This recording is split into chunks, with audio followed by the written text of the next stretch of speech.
May nag-challenge na sa tubilis ng Taiwan.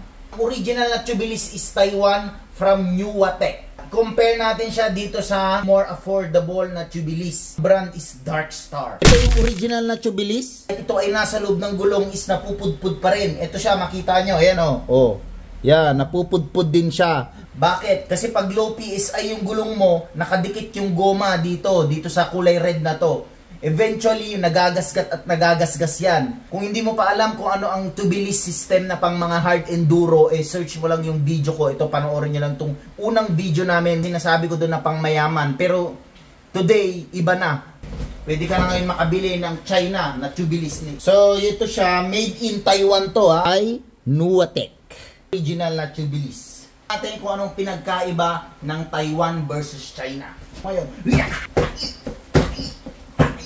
yan, nabuksan na. Then, open na natin. Oh. Ito, ang made in China na tubilis. So, babaklasin natin to, kalasin natin lahat ng sistema nito para makita natin yung sekreto. It is you to judge kung approve ba ang quality. Yan. Made in China, yan. Ito yung brand nito, yan. For the Dark Star. Galin natin itong inner tube niya. Ito. Around 1,000 ata yung ganitong mga inner tube. Pwede ka naman bumili ng original na inner tube na reserva mo later on. Mukhang okay naman po yung kanyang goma. And then parehas lang din siya, pula yung pito. Pula ito, may goma. And yung ganitong, mukhang parehas na parehas, pati ito, parehas siya. So ito yung pito niya. Oh. Oh, yan. So yan. Yan yung rim lock niya. Pito slash rim lock. Baklasin natin para makita nyo na mabuti. Ito yung original, baklasin natin. So ito yung goma niya, ito yung palaman niya dito, ito yung nut niya dito sa loob, tanggalin ko. Ito yung original ha. Pero ayaw na makalas kasi sobrang kalawang na niya. Ayan o. Ayan siya. Tagos yan hanggang dito. So ayan siya o. Ayan. Pag tinanggal, so ganyan siya. Balik naman tayo dun sa kabila. Dito tayo sa Dark Star. So meron din siyang ganito, katulad nung original. Meron din yung goma na to. Ito, baklasin din natin to para makita natin. Dito siguro nagkatalo sa rim lock na device na may pito. Yan. Pag nasira talaga to, babayaran nyo. Sisingilin ko kayo ha. Oh. Ito na. Yeah.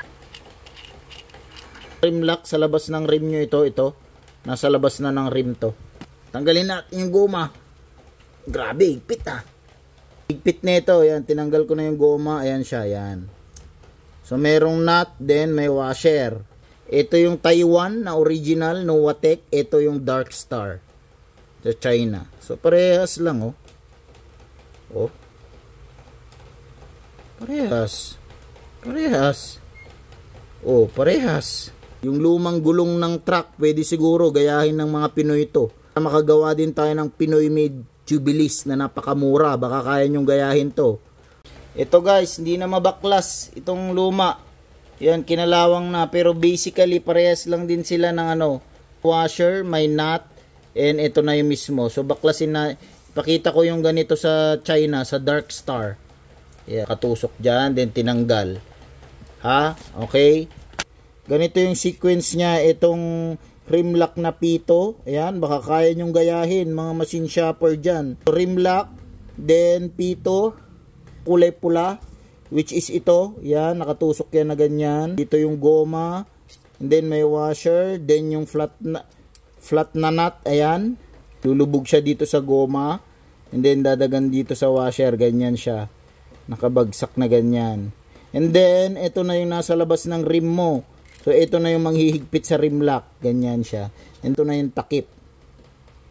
Yan, ganyan. Nakatusok yan dito. Wala kasi akong tools para mailagay. Ayan. Ito yung Taiwan na hindi ko na matanggal. Oh, same lang. Oh. Baka pag ginaya ng Pinoy ito, baka 100 pesos na lang ang bentahan. Made in Philippines, 100 pesos na tubilis. Pang hard enduro. Yan, ganyan siya. Ayan. So, ganito siya pag nakakabit. Oh, yan. Interior na maliit niya. Ito, pang lihis lang yan. Nakadikit na ganun. So, parang naipit yung interior dyan, in between. Parang naging how it works na ito ah. O, ganyan siya. Ganyan. Ganyan siya. O, so, yan. Gayahin nyo na. Mga Pinoy na magaling mag-invento. Pwede ito sa gulong ng bike na 18 inches na gulong ng bike. Tapos bubutasan nyo lang gitna. Then kailangan nyo lang yung rim lock na ganito. Yan. Nilihis lang naman yung interior na ganun. So yun. Kayo na mag-decide kung worth it ba itong China. So yung texture ng goma niya parang parehas lang. Ang kapit ng goma niya oh. Parang parehas lang dito sa Orig. Ito lang pinagkaiba. Orange yung loob nito. Ito may additional pa na cover na black. Itong China. Yan. So ito yung hibla niya oh, yan oh. Sa box ng China, ito yung rim tape. Yung Nuwatek na Taiwan, orange yung rim tape nila.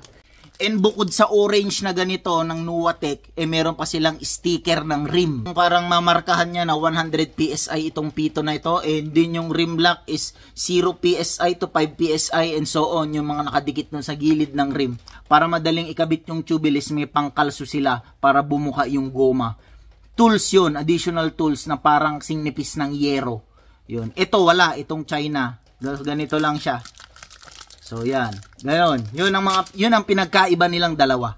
Presyo ng Taiwan is 7,500 to 8,000 ang presyo. Isang ganito ha.